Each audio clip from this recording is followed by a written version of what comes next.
biarlah semua berlalu, hadapi seperti apa, bunga kan mekar mesti kemarau, bunga kan mekar mesti.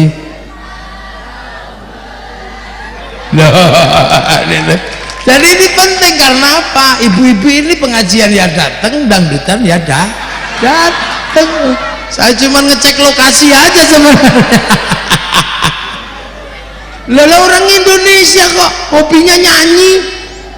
Makanya apapun di Indonesia itu kalau terkait lagu pasti seneng, karena memang dasar dari dulu nyanyi. Kita suatu saat tetap pulang kembali pada Allah. Nah, tempat pulang yang paling enak ya harus lewat jalannya. Nah, jalan pulang itu bikinkan masjid. Nah, terserah sampean mau masuk ya monggo, nggak mau masuk ya nggak apa-apa, atau masuk untuk terakhir kali sebelum pergi, udah gitu aja, disolati maksudnya. Ya itu makanya jadi takmir jangan galak-galak, jangan dikunci masjid. Lah ya lah, masjid dikunci kalau ada yang mau itikaf, iya. Kalau ada yang nyuri, alhamdulillah. Kotak infak dicuri ya salamu, nggak dibagi-bagi. Oh ini kotak infak dan sodako itu kan ada yang punya sebenarnya. Nah kalau sudah ada yang ngambil, alhamdulillah, tanpa nyari diambil sendiri kan gitu. Ambilnya bersih. Assalamualaikum warahmatullahi wabarakatuh.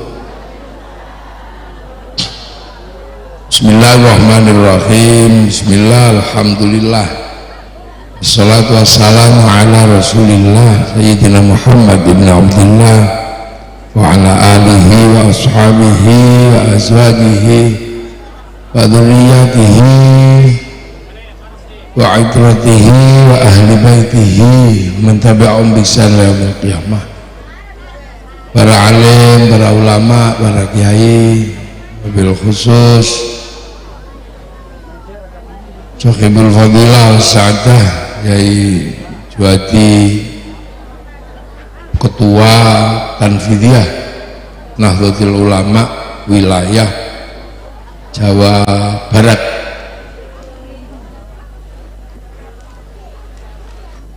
para ketua NU, anak cabang patrol Suriah dan Fidiyah, Mustasar, Ketua Ranting, dan seluruh pengurus, Pak Camat yang saya hormati, Pak Kuwu, enten Kuwune, Pak Kuwu dan teman-temannya Kuwu, ya, pengurus Masjid Al Hidayah, Aking TNI Polri, para hadirin wal hadirat yang berbahagia. Alhamdulillah, ini ada peringatan Isra Mi'raj siang-siang. Lu biasanya Isra Mi'raj itu peringatannya kan malam jam 12 biasanya. Lu kan peristiwanya malam.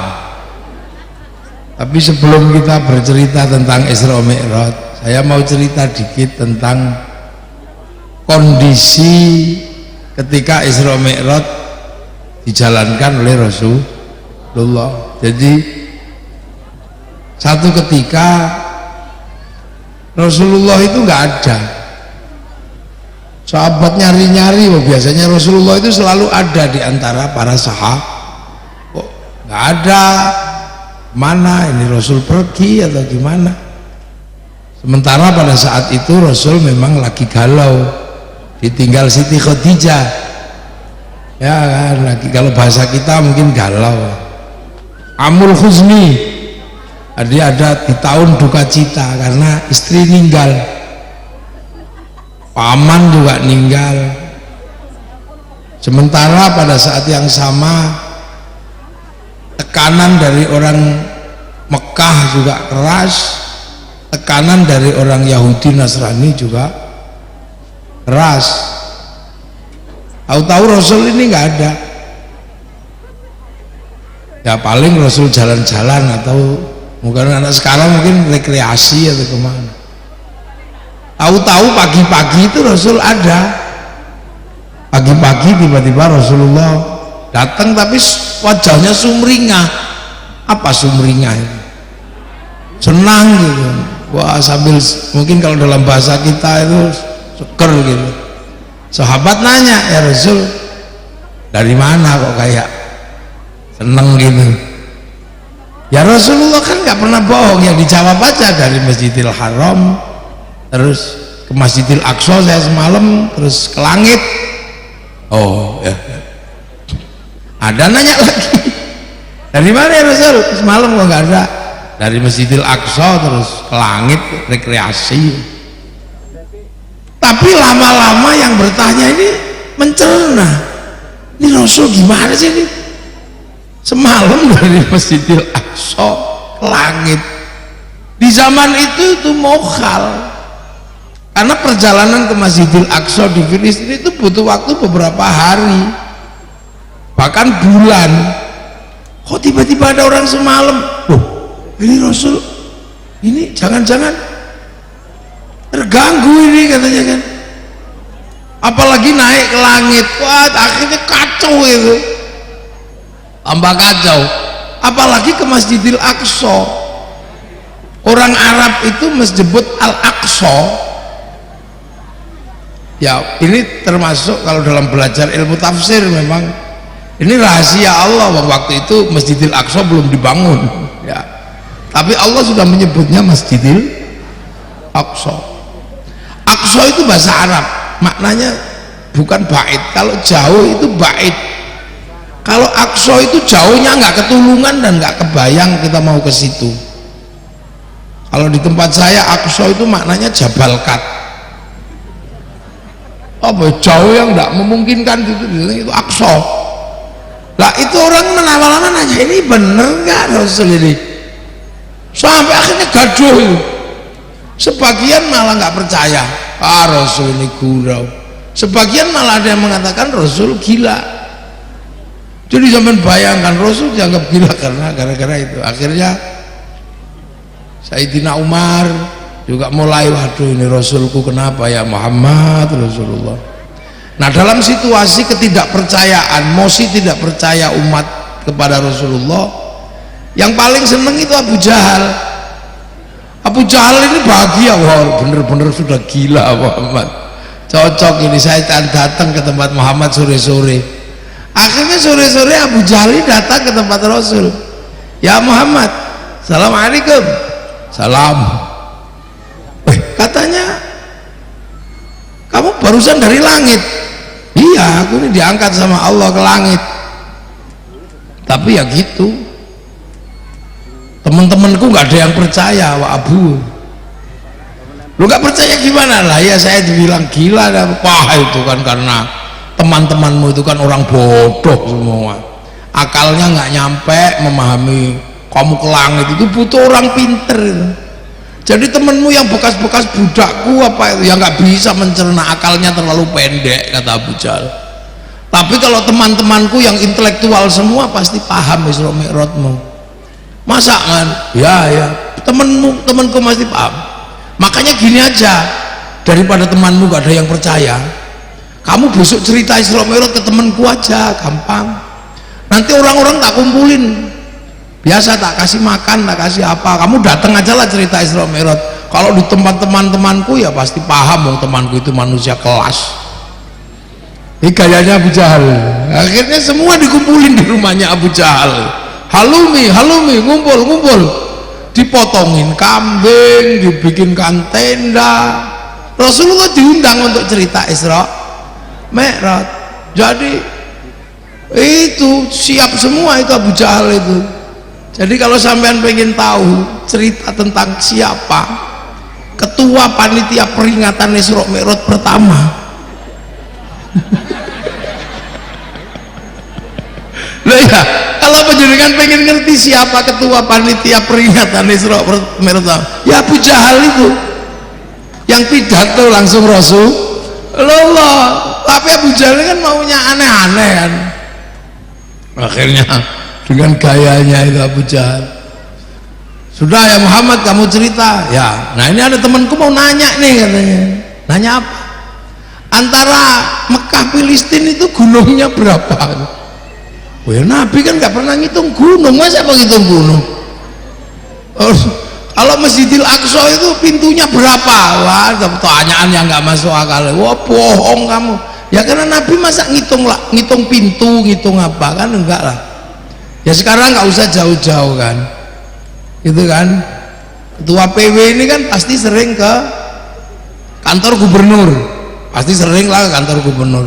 Nah sekarang kita tanya jendelanya berapa? Lagi bukan gitu. Wah bohong kamu, bohong. Rasul dilempari sama pasukannya Abu Jahal. Akhirnya Allah, ya Jibril, Nabiku ditanya tentang sesuatu yang nggak bisa dijawab, kamu bawa aja, turun sana, live streaming gitu. Kalau bahasa orang sekarang kan, gambar Masjidil Aqsa bawa ke sana. Oh pintunya sekian, sekian, sekian, dijawab semua karena siaran langsung. Nah itulah akhirnya semua orang, oh iya bener dia pernah ke sana. Nah itu menjadi misteri sampai hari ini bagi orang-orang. Nah itulah makanya alhamdulillah kita ini di tahun 2025 termasuk orang yang sudah percaya karena udah ada buktinya. Coba kalau kita ini termasuk generasi awal, sabiqunal awalun yang hidup di zaman Nabi, jangan-jangan kita ini rombongannya Abu Jahal. Karena memang ini sulit dicerna ini Isra Mi'raj ini. Langit itu, langitnya Sidratil Muntaha. Makanya sekarang ada orang bikin cerita bisa naik Isra Mi'raj 70 kali sehari. Wah itu naik kambing lagi dari Yaman, kan kacau itu jadinya.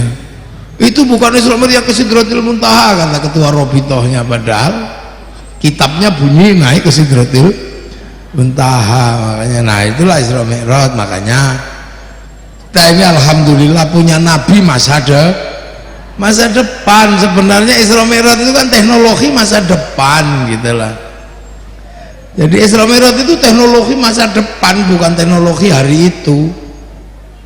Naik ke langit ketujuh, ketemu dengan Allah, ketemu dengan ini. Nah pertanyaannya, kalau yang tiang langit tak jelasin belakangan.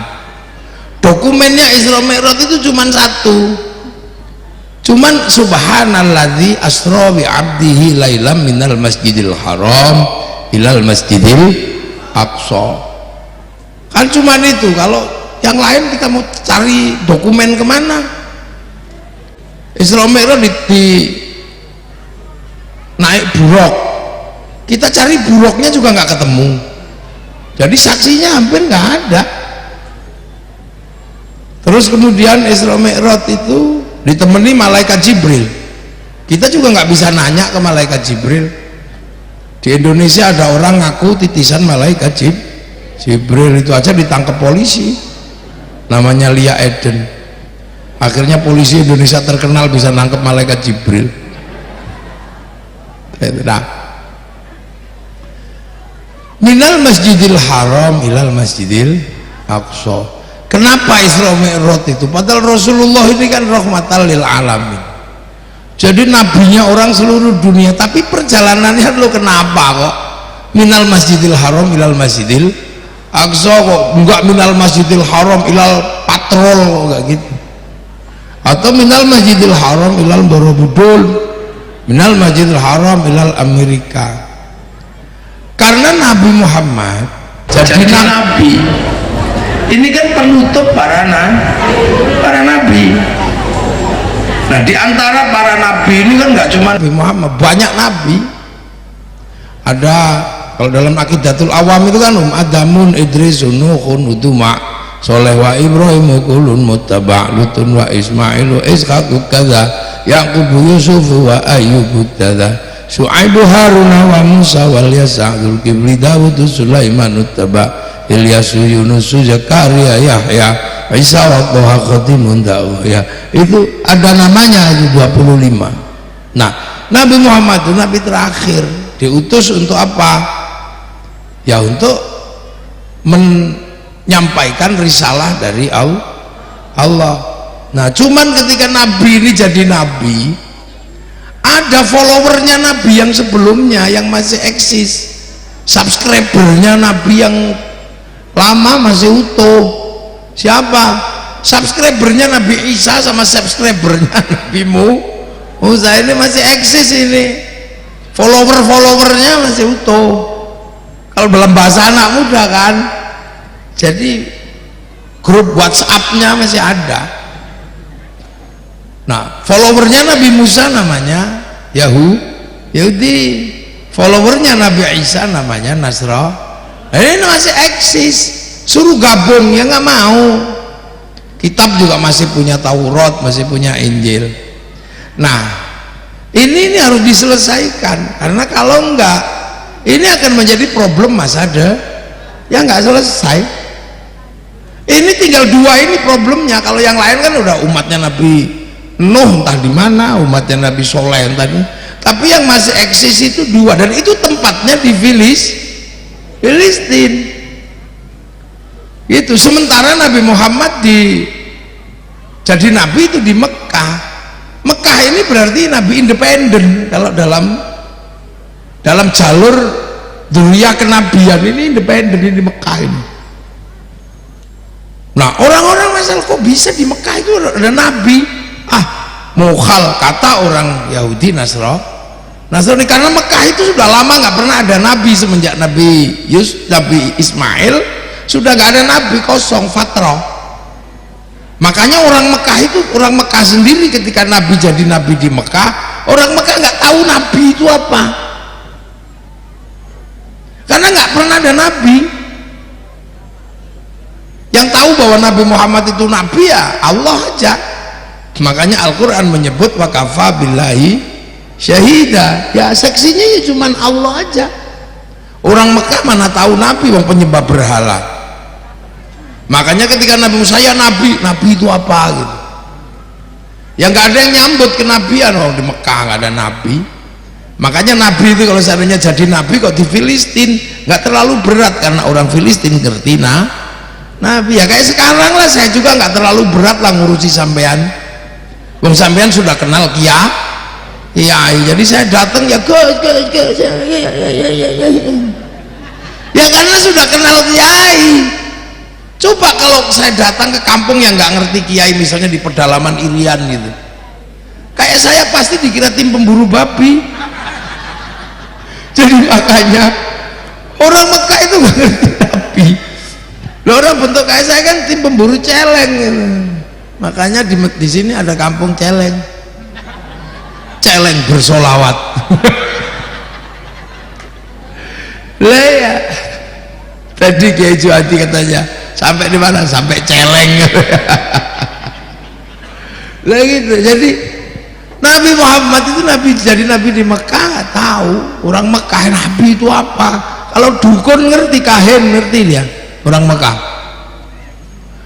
Makanya Allahumma hadi qaumi fa innahum la ya'lamun, ya Allah tunjukkan umatku nggak ngerti, kata Rasul. Nah ini masalah ini. Apalagi ketika Rasulullah mengatakan saya juga keturunan Nabi Ibrahim. Dari mana kamu keturunan Ibrahim? Dicecar Rasulullah ini terus sama Yahudi Nasrani. Kalau ini komplit datanya, mengaku dzurriyyah Ibrahim, ada dia punya makamnya di Filistin.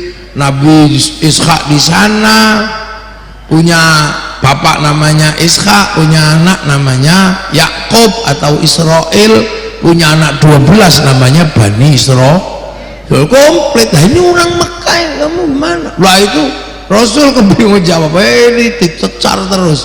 Buktinya apa? Kamu penerus Ibrahim. Apa pernah ada Ibrahim punya tinggalan di situ? Nah, makanya dua-duanya ini harus diselesaikan, dua keturunan Ibrahim. Ya makanya dijelaskan memang di situ dulu Ibrahim di situ punya anak namanya Ismail. Ibrahim disitulah yang bangun Ka'bah, karena Ka'bah itu yang disebut inna awwala baiti wudi'a lin-nasi lalladzi bi Bakkah mubarakah. Nah pas doa seperti pas lihat itu bangun ulang, Terus Nabi Ibrahim berdoa, Rabbana inni askantu min dzurriyyati biwadin ghairi dzi zar'in 'inda baitikal muharram Rabbana liyuqimus sholata faj'al afidatan minan nasi tahwi ilaihim warzuqhum minat thamarati la'allahum yashkuruna. Ketika berdoa seperti itu, kakinya ada bekas cerukan kakinya, namanya makom Ibrahim lah. Ismail di situ punya petilasan Khijir Ismail. Siti Hajar di sana itu punya petilasan namanya Sofa Marwah. Nah, yang di sana petilasannya waktu ngelempar setan Jamarat Ula Wusta Aqobah. Oh, berarti memang masa lalunya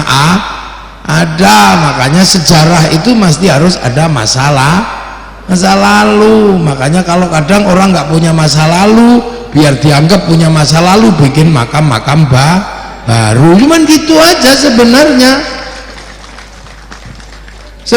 di situ. Makanya itu kan belajar dari Nabi Ibrahim, cuman ketahuan katanya makamnya palsu. Jadi penduduk kan di masa lalu sebenarnya ini harus diselesaikan. Ya akhirnya ya sudah, itu saudaramu, tapi karena nggak mau kamu ajak, ya sudah, lakum dinukum aliyadin. Kan itu enak. Makanya ya Nabi Muhammad gak pernah lupa kama shollaita ala sayyidina Ibrahim kama barok ta'ala sayyidina Ibrahim wa ala ali sayyidina Ibrahim fil alamina innaka hamidum majid. Akhirnya clear urusan Masjidil Haram, Masjidil Aqsa udah beres, sudah.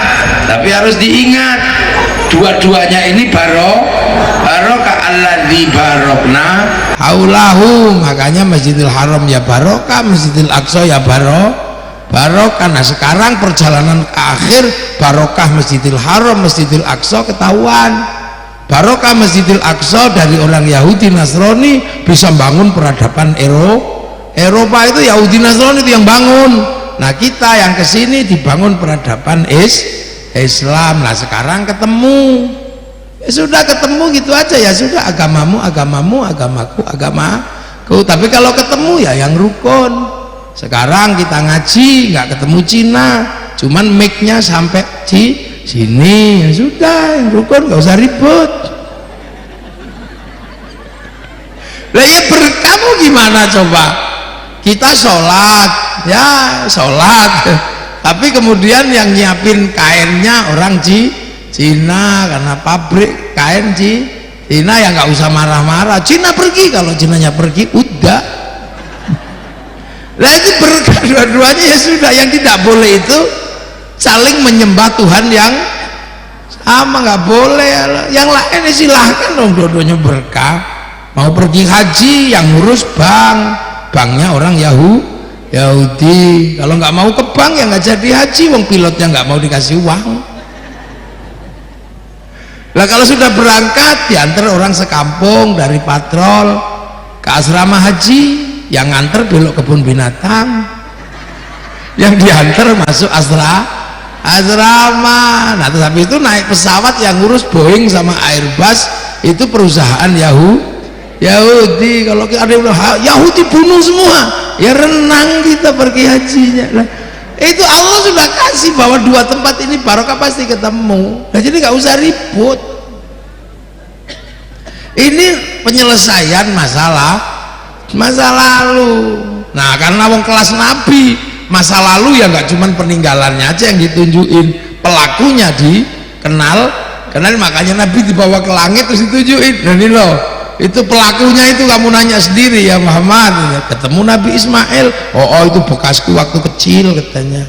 Ketemu Nabi Ibrahim, ya ini ya benar itu dulu kakiku. Ketemu Siti Hajar, ya semua ketemu. Nah terakhir ketemu bapak manusia namanya Nabi Adam lah. Oh ini Adam itu, iya. Saya dulu kampung saya di sini ya Muhammad. Di mana? Ya ini langit ketujuh, ini kampung kita. Nanti kamu pulang ke sini. Oh iyalah, Mbah Adam turun dari sini itu. Oh iya, saya kalau ke dunia kan masih bail up, masih produk langit diturunkan roh dan jasadnya. Nah kalau kalian kan assembling sudah dibikin di di dunia. Tapi nanti kamu pulang ke sini lah, ini loh kampung. Jadi nanti sampean Muhammad kalau cerita tentang manusia itu rojek pulang kemana? Nah ini nih langit ketujuh itu di sini. Tuh, saya dulu ke sana pulang lagi. Lah waktu saya ke sana dipisah sama nenekmu, ada Hawa. 300 tahun saya rindu sama nenekmu. Tak cari kemana-mana nggak ketemu. Tahu-tahu tahun ke-300 saya dengar, saya teriak Hawa, dengar nenekmu, Mas Adam. Loh, di mana nggak taunya nenekmu itu duduk di atas bukit itu. Akhirnya lihat saya, Mas Adam, waduh, saya pusing karena nenekmu langsung mau turun ngejar aku. Aku nggak boleh, ya Hawa jangan turun, kamu di situ aja. Kenapa? Aku rindu. Jangan. Kamu jangan turun ke sini, nanti kalau kamu turun ke sini ngejar aku, dicontoh anak cucu kita besok ada perempuan ngejar laki-laki gitu. Aku aja deh yang naik katanya. Akhirnya Nabi Adam naiklah ke bukit itu. Hamko hamisedillah. Naik. Akhirnya teletabis di situ kan. Nah, tempat itu kok diabadikan Allah, namanya Jabal Rahmah. Biar nanti kalian nggak lupa asal usulnya, tengoklah ke situ. Akhirnya namanya apa, wukuf di Arafah. Jadi masa lalu itu sama Allah nggak dihilangin untuk menjaga masa depan. Makanya Rasulullah aman ketika di Mekah karena petilasan masa lalu Nabi Ibrahim di situ ada lah. Itu tadi, makanya kalau pengen punya masa depan nggak punya masa lalu, ya bikin kan gitu aja. Sayangnya ketahuan kan gitu doang.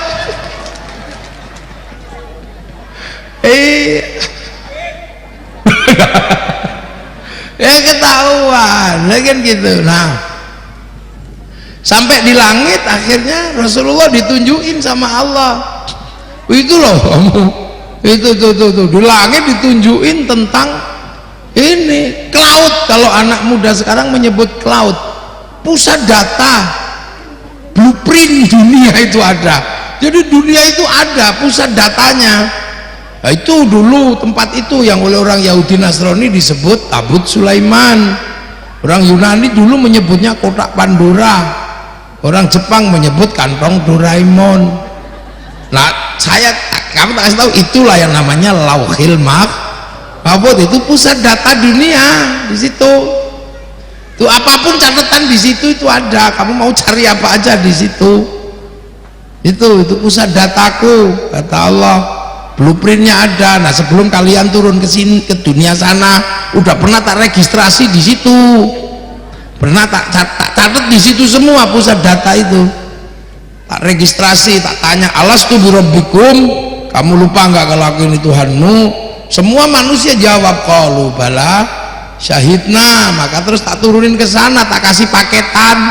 Ini paket rezekinya sekian, istrinya sekian, paket nyawanya sekian, kan gitu. Nanti kalau paketannya habis ya kick, itu aja. Nah, paketan, makanya manusia turun dari situ turun ke sana, terus dibikinkan casing. Nah, casing tergantung yang buat. Kalau buatan Indramayu ya pesek-pesek kecil-kecil gini. Kalau casingnya dibuat di Afrika ya hitam gosong kayak kopi. Kalau dibikin di Arab ya tinggi besar. Kalau dibikin di Eropa rambutnya merah. Kalau dibikin di Cina ya tembem-tembem sipit. Kalau di Indonesia ya kecil-kecil pesek ya tergantung siapa yang buat, gitu aja.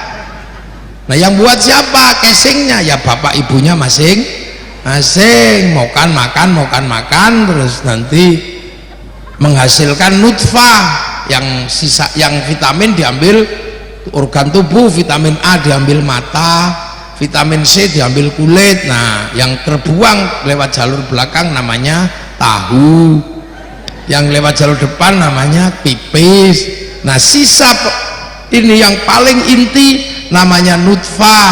Nutfah itu zat hidup yang ada dalam setiap makanan, karena Allah berfirman idza arada syai'an ayyaqula lahu kun fayakun. Nah, nutfah itu yang akhirnya dijadikan jadi segumpal darah, terus segumpal daging. Nah kalau sudah jadi segumpal daging, ruh itu tak taruh situ, fanfukur ruh, maka daging itu terus hidup. Tak kasih daging, tak ikat pakai otot, kasih tiang tulang, tak bungkus kulit, tak kasih rambut 9 bulan keluar. Nah keluar ya tergantung yang bikin. Kalau yang bikin pesek ya keluarnya pesek, yang bikin hitam ya keluarnya hitam. Kalau yang bikin cantik sama ganteng, nah ini keluarnya. Lah ya kan. Nah akhirnya itulah namanya manusia. Ini punya ini. Nah nanti sampai di sana membawa paketannya masing-masing. Makanya ya sudah lah, hidup kita ini kan pakai harddisk di sana, pakai satelit namanya Lauhil Mahfuz. Makanya manusia itu persis kayak handphone itu loh. Persis kayak handphone itu kenapa hidup? Karena ada kartunya. Dan teknologi masa depan itu teknologi langit, semua ada di langit, satelitnya. Sampai nyari teman pakai langit, pakai WA. Sampai mau beli pakai handphone online, mau ketemu temannya pakai video call gitu. Itu teknologi langit semua yang dulu di zaman Rasulullah ditunjukkan Lauhil Mahfuz. Nah nyawa kita sama dengan kartu handphone. Kenapa kartu handphone itu hidup? Karena terhubung sama satelit kasih paketan lewat providernya masing-masing, paket internet, paket bicara, paket apa, punya program langit itu satelit. Lah makanya handphone itu bisa download program langit, terus dikirim foto, gambar, kirim. Yang penting punya paketan. Kalau nggak punya paketan, pakai wifi gratisan .co.id lah. Karena kartu itu terhubung sama satelit, maka apapun kelakuan kartu tercatat sama satelit. Itu ya ada gambarnya. Yang bayar pulsa. Malam-malam sepi ya ketahuan, namanya jejak digital. Sama kan kayak manusia ini hidup punya nyawa punya paketannya masing-masing. Terus Lauhil Mahfuz punya paket namanya Al-Quran, bal huwa Qur'anum Majid fi Lauhil Mahfuz. Paketan dari sana termasuk sholat, itu paketan sana semua itu. Makanya kalau sampai ngelakuin ya ada catatannya, sampai ngerasani orang ya ada catatannya. Makanya Quran itu bisa dikirim sana kirim sini, doakan Fatihah. Kenapa? Itulah paket langit. Yang penting kita punya paket data, bisa ngirim. Kalau nggak punya ya pakai wifi gratisan. Wifi-nya siapa? Wifi-nya Nabi, wifi-nya wali, namanya tawasul. Itu kan gitu aja. Itulah makanya kadang kita kalau mau kirim-kirim cari pemancar. Ziarah ke makam wali, petilasan itu pemancar. Sebagaimana kita ziarah ke tempat petilasan Nabi Ibrahim, cuman namanya umroh sama haji. Kalau di sini namanya ziarah wali songo. Makanya pemancar tidak boleh palsu, nggak nyampe. Nah makanya hati-hati itu kalau bikin pemancar palsu itu mailbox. Nah itu makanya yang bisa bikin, makanya pakai pemancar Nabi, pemancar lah. Kenapa wali Nabi paketannya besar? Karena download. Wali itu kalau butuh apa-apa kan download kan. Qalu rabbuna wa tsumma istaqamu tatanazzalu alaihimul malaikah alla takhafu wa la tahzanu. Ini Qalu tsumma istaqamu 3 tahun, ya Allah ya Allah ya Allah. Syekh Abdul Qadir download selawet tahun, Rasulullah 15 tahun di Gua Hira, paketannya besar. Nah kita kalau diajak download langsung tidur. Ya Allah ya Allah ya Allah ya Allah ya Allah. Makanya kita ini nggak punya paketan, makanya kemana-mana pakai wifi gratisan. Makanya yang rajin ziarah, yang rajin apa, cari paketan. Itu kan gitu. Lu sebenarnya itu aja. Makanya wali itu tahu hati orang, karena paketannya besar bisa meretas hati orang. Macam-macam sama wali, dihack sampean mate. Lah itu jadi terhubung sana, maka apapun yang kita kerjakan jejak digitalnya di Lauhil Mahfuz ada. Makanya nggak usah bingung lah kalau malaikat nyari orang mau dimatiin caranya gimana, Sherlock.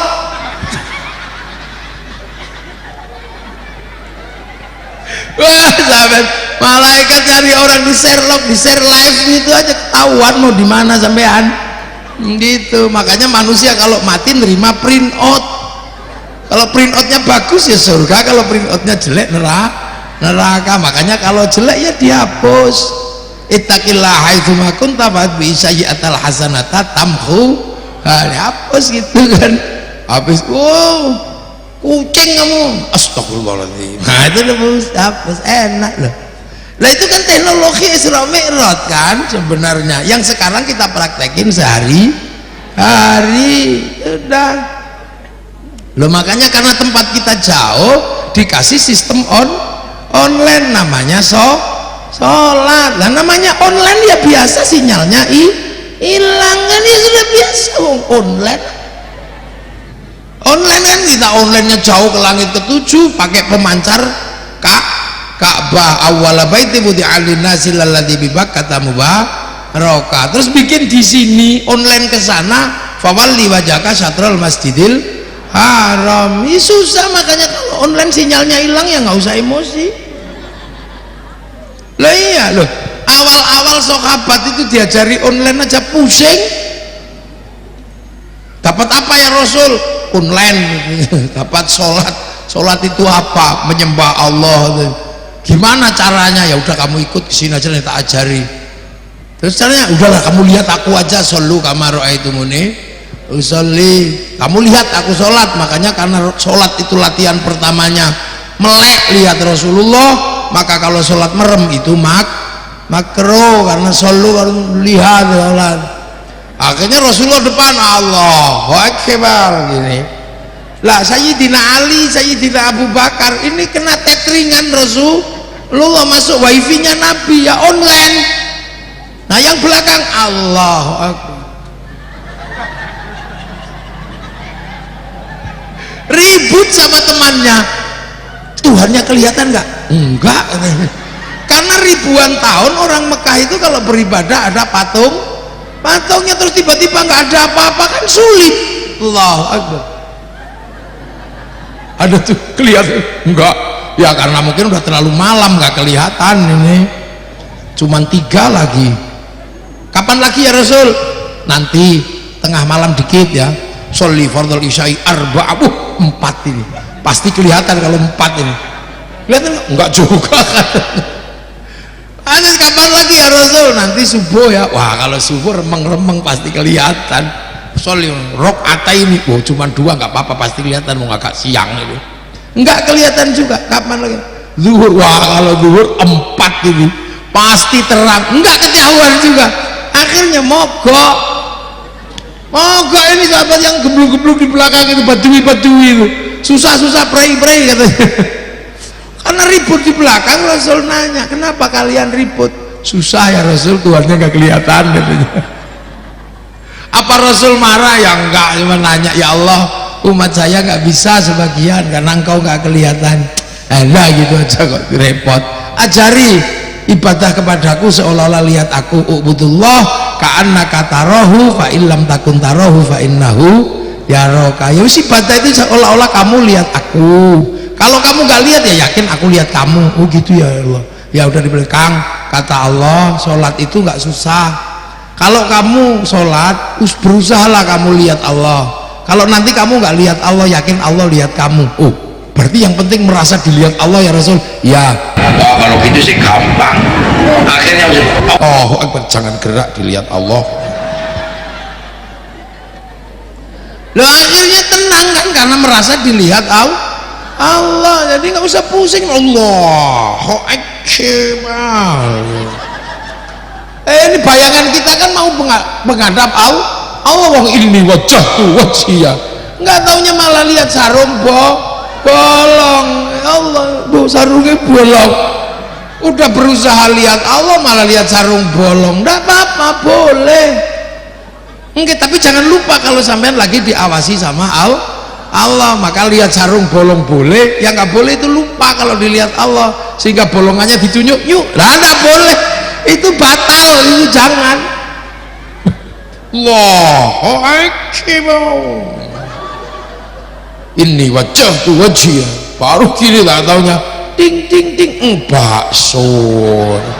Ya Allah, kenapa nggak dari tadi ini bakso datang? Nggak apa-apa sampean dari awal sholat sampai akhir dengerin bakso itu boleh, tapi jangan lupa bahwa sampean walaupun lihat bakso itu diawasi Allah, maka jangan bergerak, jangan kok 2 mangkok pak, lah nggak boleh, itu batal. Wow, Akbar. Ini wajah tuh aja, nggak taunya gerotak-gerotak. Ya Allah, gabahku kudana. Boleh aja sampean gitu, yang nggak boleh itu lari ngangkat gabah. Kalau kepaksa lari ngangkat gabah nggak apa-apa, nanti diulangi lah.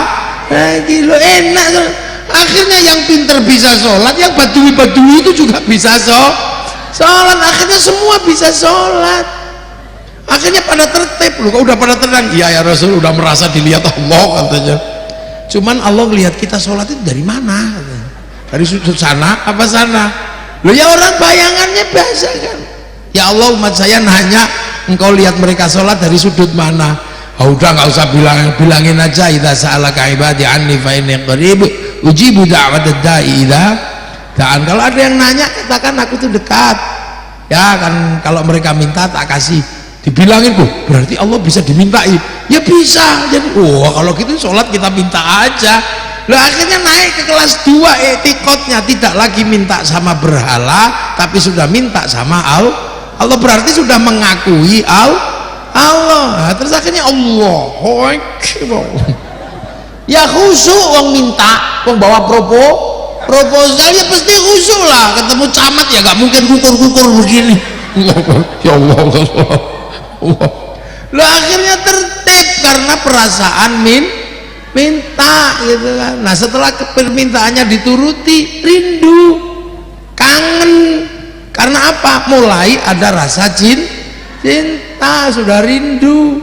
Akhirnya ya Rasul, kalau aku sih udah kangen ya, permintaanku udah dikasih, aku pengen mendekat kepada Allah, taqarrub, aku pengen dekat kepada Allah. Ya Allah, ini pengen dekat umat ini ya Allah. Ya sudah, bilangin aja, ana aqrabu ilaihi min hablil warid, aku lebih dekat daripada urat leher. Akhirnya perasaan ingin mendekat itu muncul, mahabbah tumbuh. Ini akhirnya udah enak, orang kayak gini nggak perlu diteriaki juga udah datang, udah mulai kangen. Ya persis kayak orang pacaran, disuruh datang jam 4, jam 2 udah mandi. Nah tapi terus disuruh jangan gini ya mas, jangan gondrong, ya potong rambut, wong cinta. Nah iya kan. Nah itu orang-orang dari kelas 3 ini udah mulai jatuh cinta. Jangan ngerokok, ya nggak ngerokok. Makanya di kelas 3 ini tanha anil faksya'i wal mungkar, bisa dilarang juga ini. Nah karena orang sini baru di kelas 1 ya gayanya doang, masih di kelas seolah-olah tadi itu. Itu kelas taqarrub, udah paling sekampung tinggal 5 aja udah bagus lah. Ngobrol ya Allah, kangen. Makanya zuhur ke asar sudah rindu, ada menjalankan sholat 2 rakaat sebelum asar. Isya sama subuh kelamaan, kangen. Sholat hajat, sholat tahajud. Subuh sama zuhur itu kepanjangan, udah rindu. Sholat duha. Ini kelas 3. Kalau di hati sampean sudah ada seperti itu, berarti sampean naik ke kelas 3. Nah setelah naik kelas 3, orang udah cinta, akhirnya menjadi budaknya, menghamba. Wa ma khalaqtul jinna wal insa illa liya'budun. Ini makomnya orang-orang pinter. Kalau di sini ya kitabnya banyak, Ihya, kitab hikam, ilmiah kalau sudah di sini, karena kedudukan khalik sama makhluk ini sudah ilmiah. Ini ilmunya banyak kitabnya, itu menghamba, tahu porsi kedudukan, akalnya paham, batinnya mengerti. Nah itu udah nggak banyak kelas di situ, sekampung 1 aja udah cukup. Sekabupaten satu orang aja sudah bagus. Ini sudah menghamba, seperti lurah sama bupati itu sudah hambanya. Iya, coba lurah kuwu ditelepon bupati gitu jam 1 malam, walaupun lagi kumpul sama istrinya, berhenti. Itu kelas hamba itu. Itu mau perang ya jalan apapun udah ini kelas itu sudah serem itu. Sudah kelas hamba. Wa ma khalaqtul jinna wal insa illa liya'budun. Lurah apa ku ditelepon bupati gitu. Pak Lurah, Pakku kesini jam 2 malam itu loh. Lagi mesra-mesraan. Lepas berhenti. Itu kelas hamba itu. Itu Kapolsek itu atau Dandim dan Ramil ini. Ditelepon sama Panglima jam 1 malam. Mau juga berhenti. Nah itu. Nah orang di kelas ini udah nggak banyak orang yang sudah nggak punya pertimbangan apapun selain kepada Allah. Tapi ini kelas 4 lah, sampean kan belum di situ. Nah nanti setelah itu sudah penuh dia dinamika hubungan manusia dengan Allah. Ini naik ke kelas 5. Anak inda dzanni abdi bi liman zakarani. Udah deh kamu terserah kamu, yang penting kamu ingat ini kelasnya para wali, saya nggak bisa jelasin karena saya belum pernah sampai situ. Berarti mana kita ini bukan di situ, kita di kelas 1, kelas seolah-olah.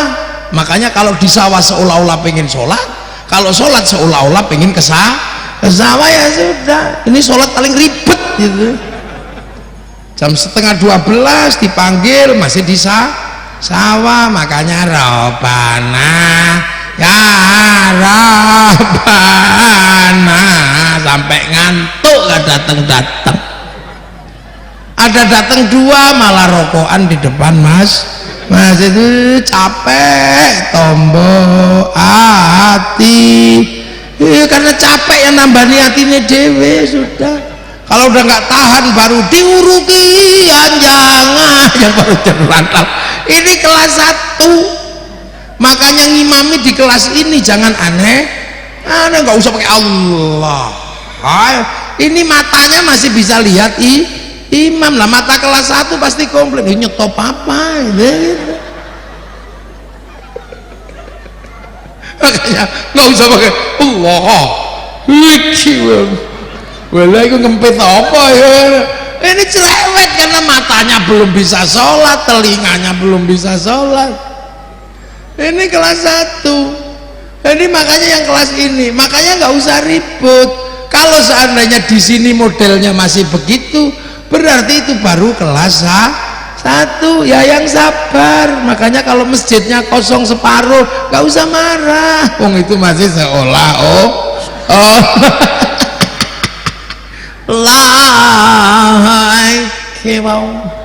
kita udah lulusan Lirboyo mau menyampaikan ayat yang paling bagus untuk ngimami, diprotes. Bismillahirrahmanirrahim. Sabbihisma rabbikal a'la alladzi khalaqa fasawwa. Lama ini. Ini lama. Coba kalau ngimami begitu, nggak laku sampean, dikomplain. Nggak usah pakai itu Pak Takmir, kelamaan. Wah aku pengen malah. Wah ini kelas 1 ini paling susah ngomong kelas 1 ini. Nggak apa-apa seolah-olah tapi sudah masuk hitungannya orang sholat. Makanya daripada kita mikirin sampai apa enggak, kan orang berpikir sampai apa enggak, udah nggak usah mikir sampai apa enggak. Akhirnya sudah kita titipkan ke Rasulullah. Cara nitipkannya gimana? Bacain sholawat Allahumma sholli ala sayyidina Muhammad, itu kan pasti begitu. Nah kalau sudah dititipkan Rasulullah ya pasti sampai. Wong sholawat itu kendaraan yang nggak pernah berhenti. Wong innallaha wa malaikatahu yusholluna alan nabi. Yusholluna itu mudhari itu sedang dan terus.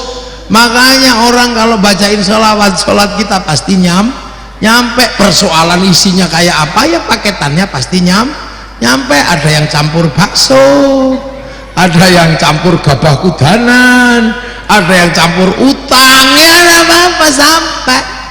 Makanya karena nitip ke Rasulullah ya, mosok nitip kok nggak kenal. ngomosok nitip tiap hari kok nggak kenal. Makanya biar kenal wong bendino titip, kita bikin acara-acara bagaimana peristiwanya Rasulullah, Isra Mi'rajnya kayak apa, lahirnya kayak apa. Bukan semata-mata peringatan ulang tahun, tapi terkait biar Allah bedino titip orang kenal. Sebenarnya itu. Nah, jadi sederhana itu orang sholat. Nah, makanya Rasulullah di sana ya enggak kayak dulu sholat gak diterima. Kata siapa, emang kamu yang terima sholat? Yang terima itu Allah. Yang penting datang ke masjid udah bagus. Lah iya. Makanya kita paling suka kalau rombongan kan. Kalau gayanya orang Cina kalau minta sama Tuhan kan disokrok-sokrok pakai api. Kalau kita pakai bareng-bareng demo, amin, itu sama masjid. Lah itu makanya sholat dengan berbagai macam bawaannya. Makanya jangan bawa sendiri, pasrahin ke imam aja. Paling enak udah tahu sholat bawa kambing, sholat bawa utang, itu titipin ke imammu situ aja, makmuman itu aja, daripada sampean ribet. Loh ya, sampean ketemu Kapolres saja sendirian berani sampean? Nggak berani, mesti ngajak tetangga satu PKK. Mau ketemu Allah gayanya sendiri-sendiri, udah bawaannya jelek-jelek lagi kan. Allahu Akbar, Bismillahirrahmanirrahim, Alhamdulillah. Lah ngono pakai berangkat sendiri, titipkan makmuman, alhamdulillah ngirobil. Titipin imamnya aja, makmuman. Kalau telat ya lari aja. Nggak taunya imamnya sudah at-tahiyatul, assalamualaikum warahmatullahi.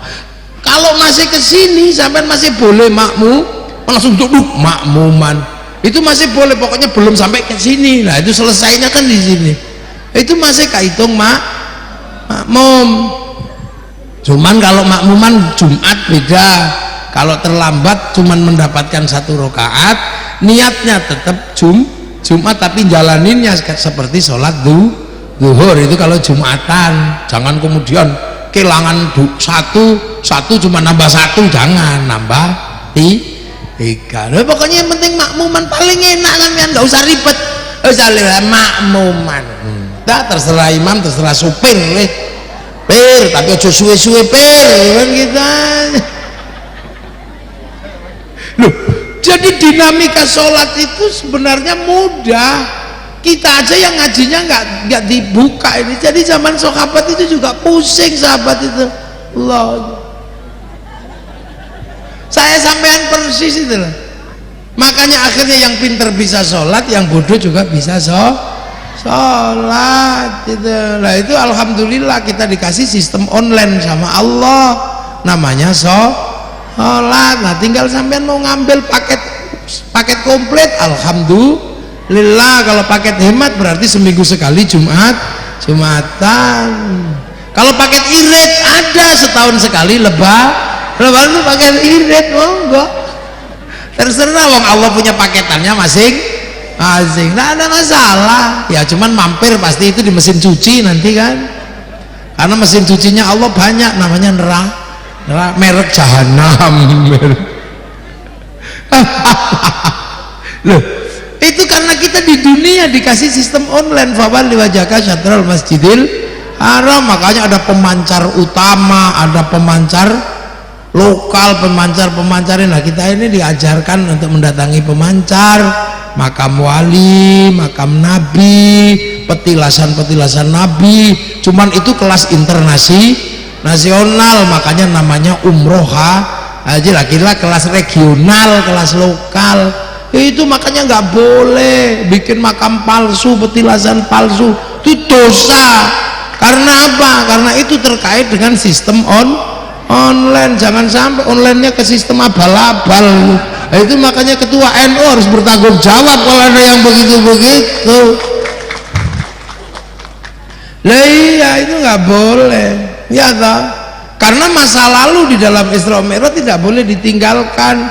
jasa Nabi Ibrahim tetap kama shallaita ala sayyidina Ibrahim, kama barok ta'ala sayyidina Ibrahim. Karena orang masa depan itu pasti terhubung dengan masa lalu, dan masa lalu itulah yang kemudian diabadikan menjadi sabaku nabil iman. Nah, orang yang datang belakangan mendoakan yang bawa iman, walladzina ja'u min ba'dihim yaquluna rabbana ighfir lana wa li ikhwanina alladzina sabaquna bil iman. Nah, alladzina itu banyak, makanya siratal mustaqim itu isinya siratal ladzina an'amta alaihim. Alladzina itu banyak isinya, makanya kalau Allahumma hadina siratal mustaqim, siratal anbiya wal mursalin, siratal ulama wa syuhada, banyak itu.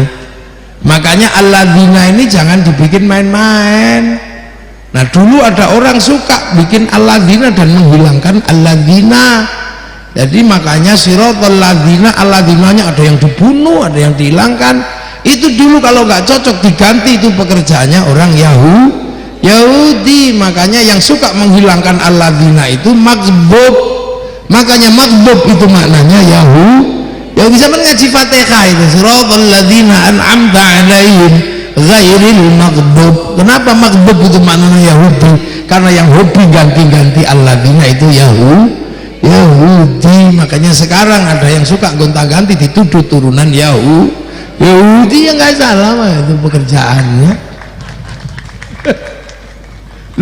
Loh ini sebenarnya ini, makanya nggak boleh sabaquna bil iman. Dan orang-orang masa lalu yang hidup di masa lalu menjadi bagian masa depan itu dapat derajat sabilillah.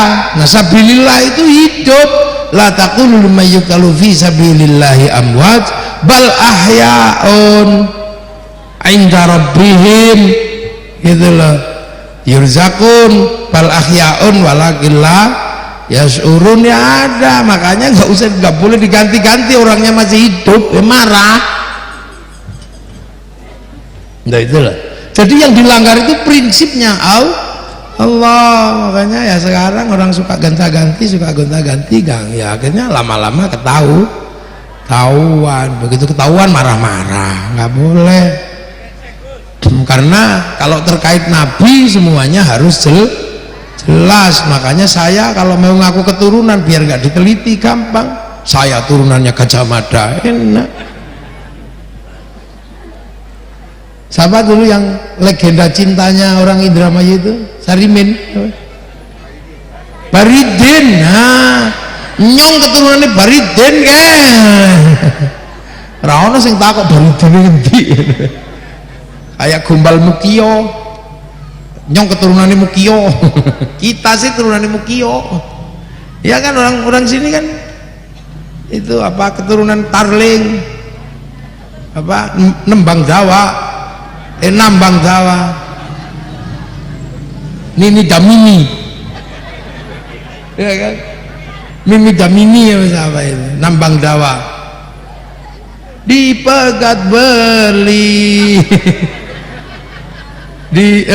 beli, alias Nambang Jawa.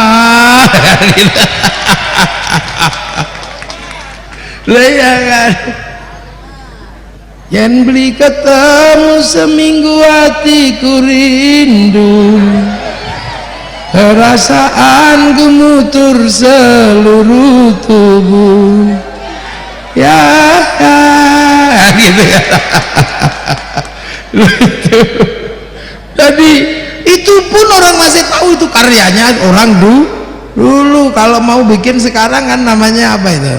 Kamu bikin lagu baru, aransemen ulang kan gitu. Iya, nah itu yang ngajari saya ya Solikin ini.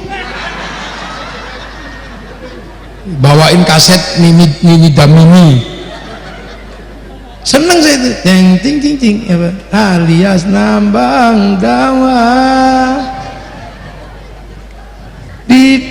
Disayang beli, dipegat beli.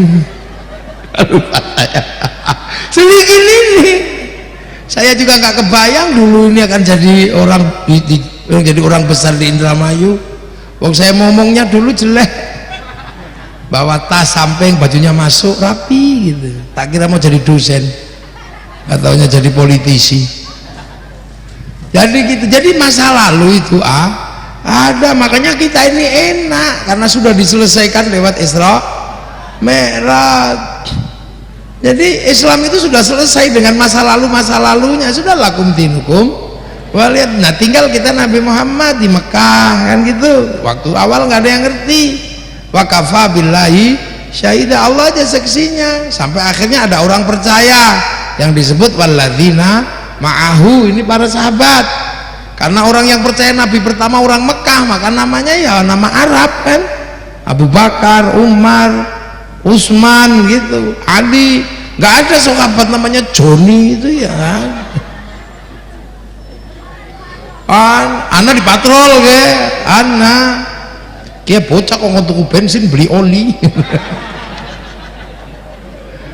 Nah setelah itu ribut, di sana ada yang nggak sepakat, sampai terjadi konflik asyiddau alal kufar. Terus rukun ini, yang Islam, yang kafir rukun, mu'alaf jadi rukun.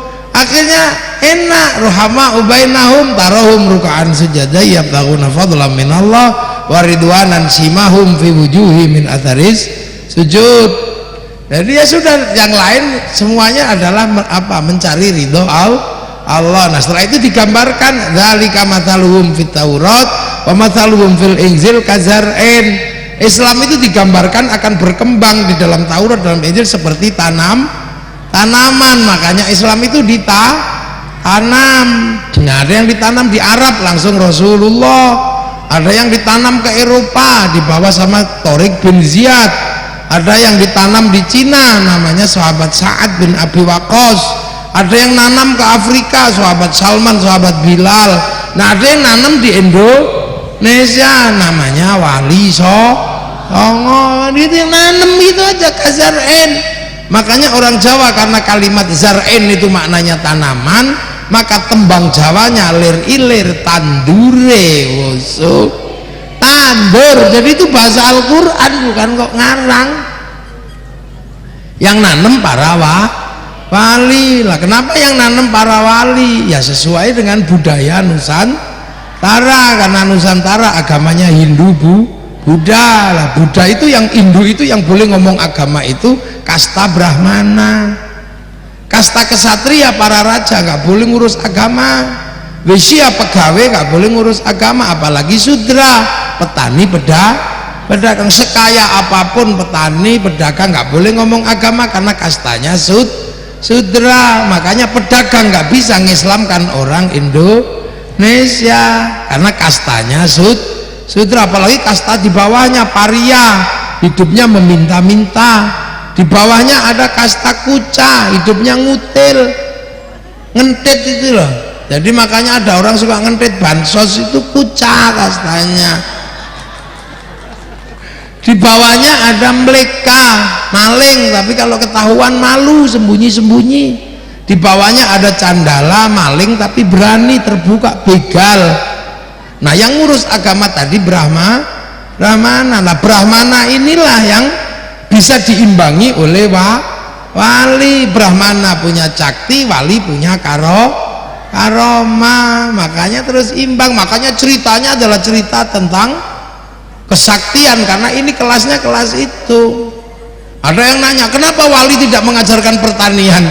Wali ngajarkan pertanian apanya? Orang Indonesia Nusantara gudangnya pertanian. Nabi lahir tahun 571, kita sudah punya kerajaan besar di Jawa Barat.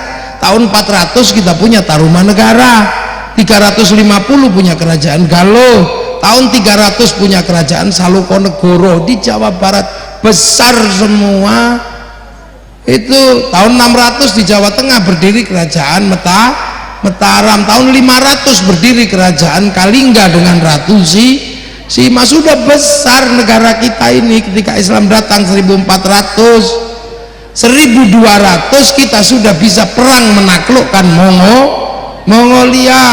Mongolia menaklukkan Arab, Mongolia menaklukkan Cina, Mongolia menaklukkan Eropa, tapi begitu masuk ke Nusantara habis diajar kerajaan Singasari. Satu-satunya bangsa yang bisa menaklukkan Mongolia adalah bangsa Nusantara, namanya Singasari. Bukan bangsa kecil, dibantu Pajajaran, dibantu bergerak bersama Sriwijaya, takluk Singasari. Makanya jangan ngomong perang sama orang Indonesia. Satu-satunya bangsa negara yang merdeka karena perang merebut dari negara penjajahnya hanya satu-satunya Indonesia. Jadi jangan main-main kalau urusan kelahi. Apa yang kita nggak punya, semua punya. Bagaimana membangun masyarakat, kita punya kitab Negara Kertagama. Bagaimana membangun kehidupan bersama, punya kitab Sutama, udah komplit kita. Makanya kita kalau ngomong antar negara kita sudah tahu semua.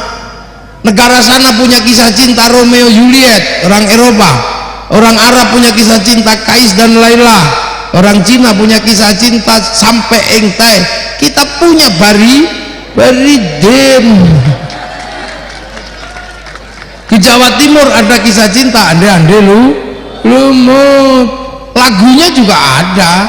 Kalau sana punya lagu Unbreak My Heart, kita punya Ledole si ande lumut temuruna ana putri kang unggah-unggahi, sama ada lagunya. Tapi putrinya bekasnya Yuyu Kang. Makanya yang laki-laki pengen ziarah ke makamnya Yuyu Kang. Tabarukan kok ada hidup enak, icip-icip tok ora tanggung jawab. Ada di sana punya ibu tiri kejam dalam kisah Cinderella, kita punya bawang putih, bawang merah. Di sana punya binatang bisa ngomong namanya kura-kura ninja, Tom and Jerry, kita punya kancil, nyuri timun, semua punya.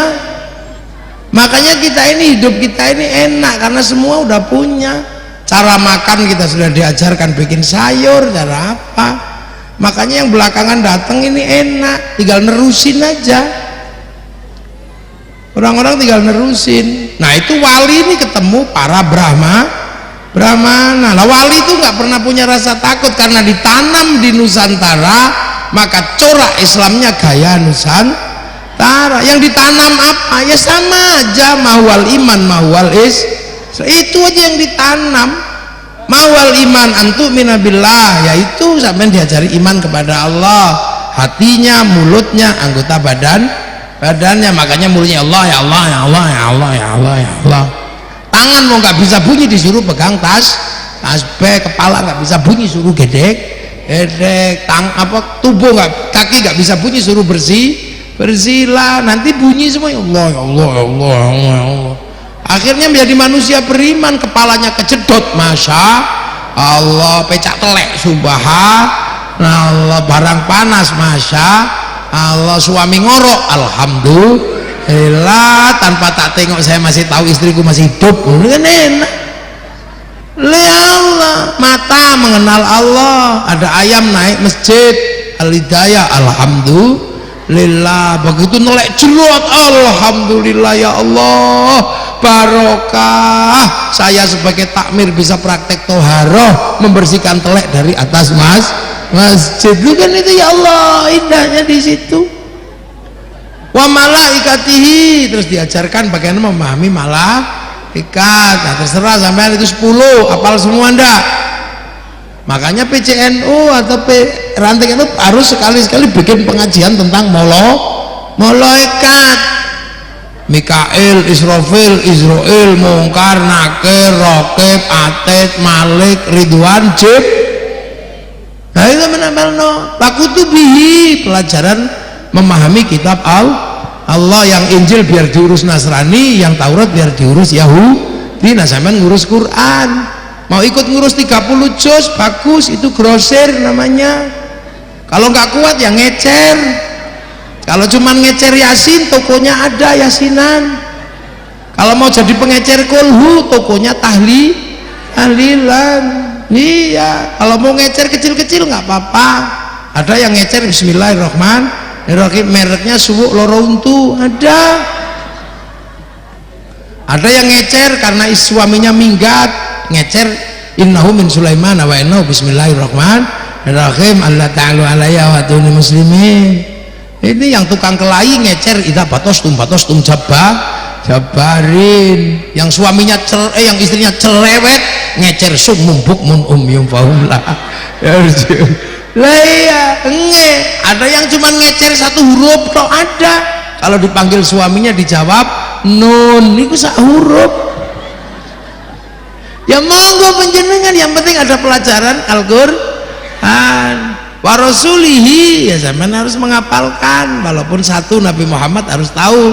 Maka ranting NU harus sekali-sekali ada pengajian cerita tentang sirah ya dari Nabi Adam sampai Nabi Muhammad. Harus ada pengajian itu dari ibu-ibu apa siapa.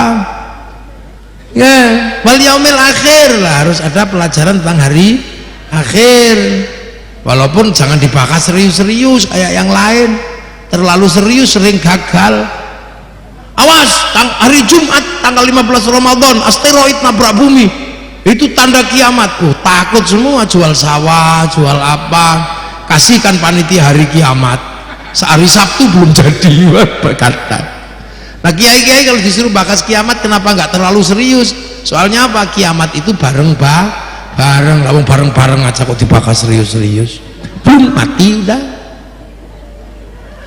Wabil qadri khairihi wa syarrihi minallahi ta'ala. Bab takdir sampai harus dipahamkan, baik buruk itu Allah yang ngatur. Udah mau ngaji, udah semangat bannya kempes, alhamdulillah ban kempes ditunggu sama tukang tambal ban.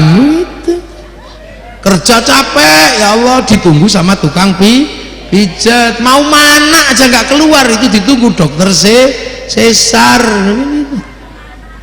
Jadi janda nggak usah pusing ditunggu sama duda. Iya kayak kue dong. Terus ngajarkan Islam antuk mina apa antas syahada la ilaha illallah wa anna muhammadar rasulullah, disuruh syahadat walaupun cuma sekali seumur-umur pas rabi pas nikah. Waktu qimus sholata diajarkan tentang sholat, waktu tiap zakata diajarkan tentang zakat. Nggak apa-apa kalau punya zakat mal zakat, kalau enggak yang penting zakat fitrah. Waktu suma Ramadan diajarkan puasa bulan Ramadan, walaupun kadang tengahnya bolong, depan jalan belakang jalan, tengahnya bolong. Itu masih lebih bagus daripada yang nggak puasa tapi ikut lebaran. Terus ngono ngecat rumah ngono kacau. Wa tahujjal baiti man istata'a ilaihi sabila, pergi haji. Kalau belum bisa ya daftar. Kalau sudah daftar masih antrian 50 tahun, sewaktu-waktu mati, termasuk orang yang sudah mati dalam perjalanan ibadah haji lagi enak. Nah itu semua ditanam dulu di sini. Allah ditanam, namanya pangeran sing ngecat Lombok gitu. Nabi kanjeng musola langgar, sholat sembah yang syaikhun ustadzun kayak saya ditanam kiai. Padahal kiai di sini nggak kiai menungso tok, ada kebu kiai selamat, tombak kiai pleret. Nah manusianya kiai haji. Nah makanya kalau nanam di sini ya harus caranya kayak cara sini. King ditanam di sini dikasih nama Honda, padahal dia Yamaha. Nah ya makanya di sini biasa aja pinjem Honda keluarnya Mio, Yamaha. Beli Indomie keluarnya sari mie sedap.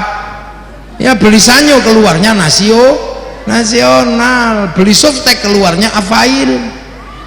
Lo apal saya itu lebih mahal. Lo bojoku wedok. Aku ngerti. Lo saya kadang pulang ngaji itu dimintai, Mas nanti bawain Softtek. Ya biasa aja kiai.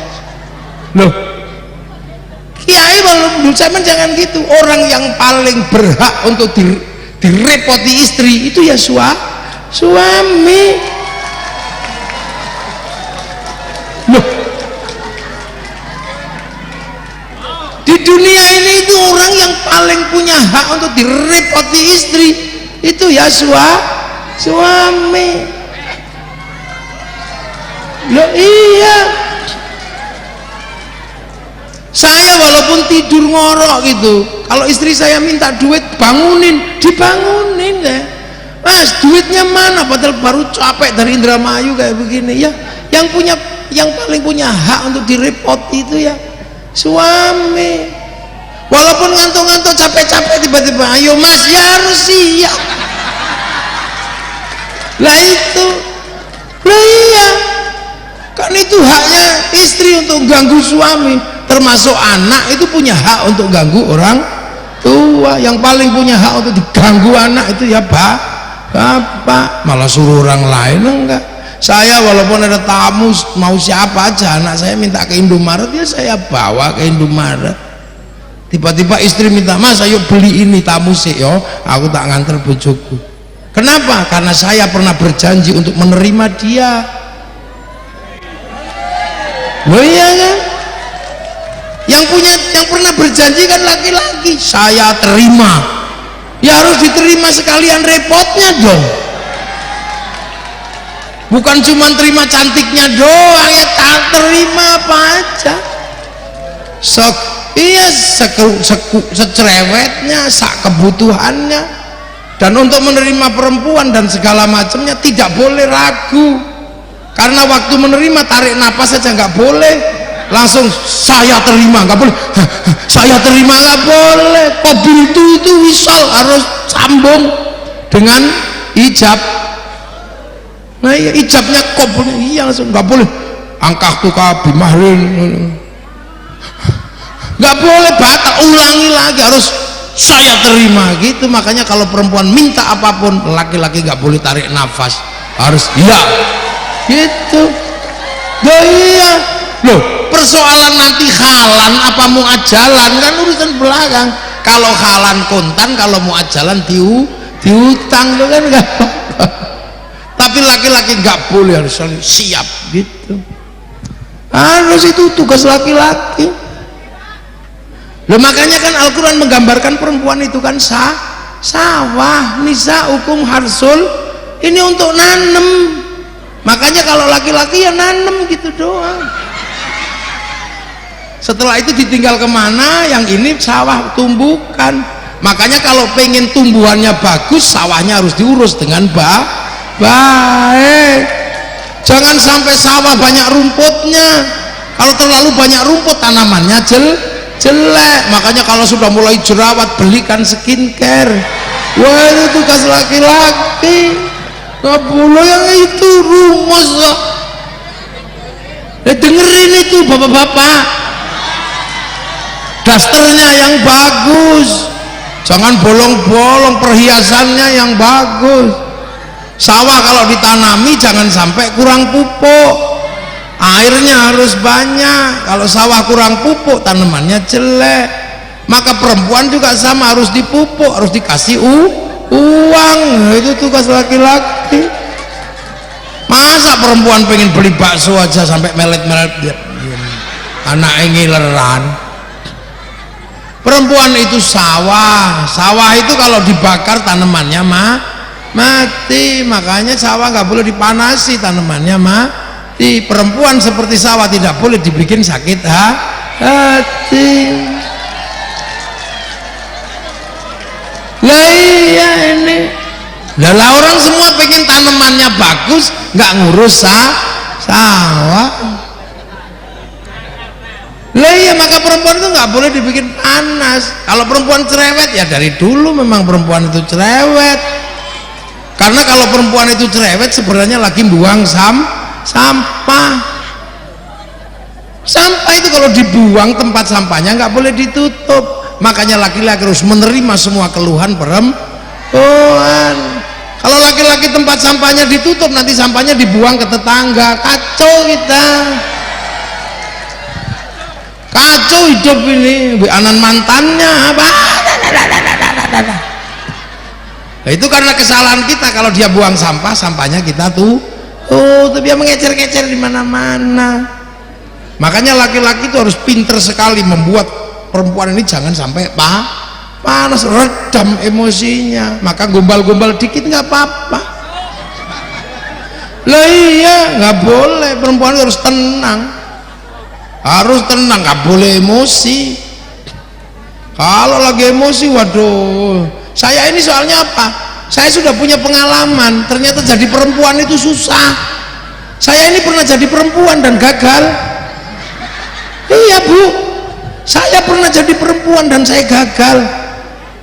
Iya, jadi saya pulang ngaji di rumah itu berantakan semua. Saya bilang sama istri, ya Allah deh, ini apa pekerjaanmu kok? Tahu-tahu dia marah.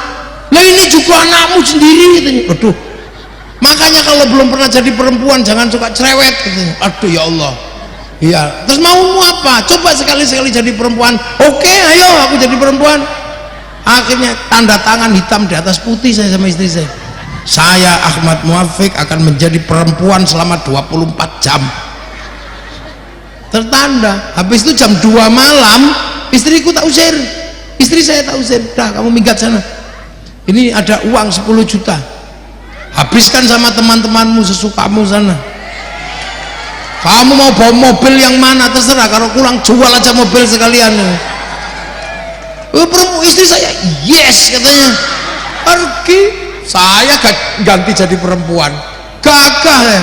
Subuh bangunin anak, nak gak ada yang bangun.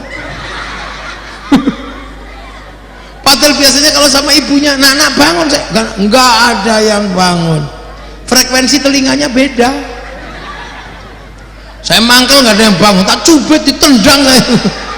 Ya Allah, akhirnya saya udah kepala saya sakit ditendang sama anak saya itu. Habis itu mangkel tak bawain sapu, tak kepuin itu turun semua. Ada yang bawa pempes, ada yang bawa, ya Allah. Tapi masih gagah. Waktu itu waktunya mandi, semproti gitu. Nah yang kecil nangis kepanasan. Bapak, waduh ya Allah, tak peluk ya Allah, nak maafin bapak. Tapi masih gagah. Begitu waktunya makan, tak dulang satu-satu. Gitu, kegedean.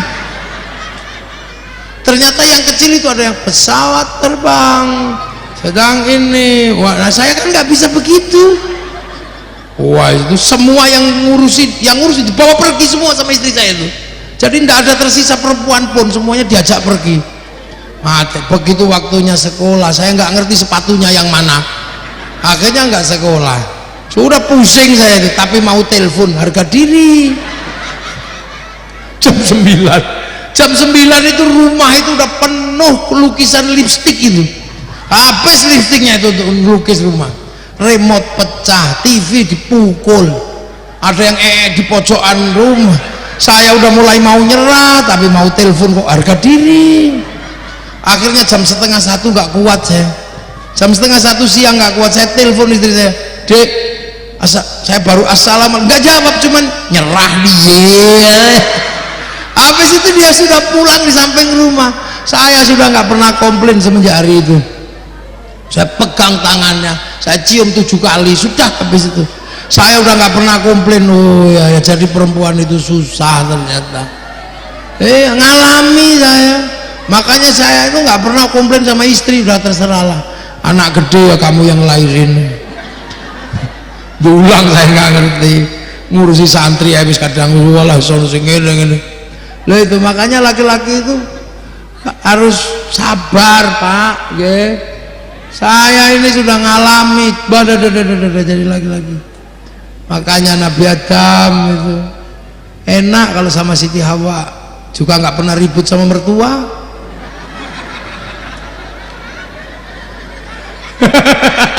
Karena nggak punya mertua. Kita ini rumah tangga, yang namanya rumah tangga dan itu tanggungan laki lah. Kalau diukur laki-laki itu sebenarnya sayang anak apa sayang istri? Sayang istri. Laki-laki tetap sayang istrinya daripada anaknya. Coba pulang kerja terus anaknya diajak jalan-jalan sama tetangga, dibeliin jajan, dimandiin, nggak ada masalah. Kalau anaknya, coba pulang kerja terus istrinya yang dibawa orang, bawa cangkul. Itu bukti laki-laki lebih mencintai istri daripada anak. Dan laki-laki itu benar paham. Saya pernah itu ribut sama istri gara-gara saya salah ngomong kok.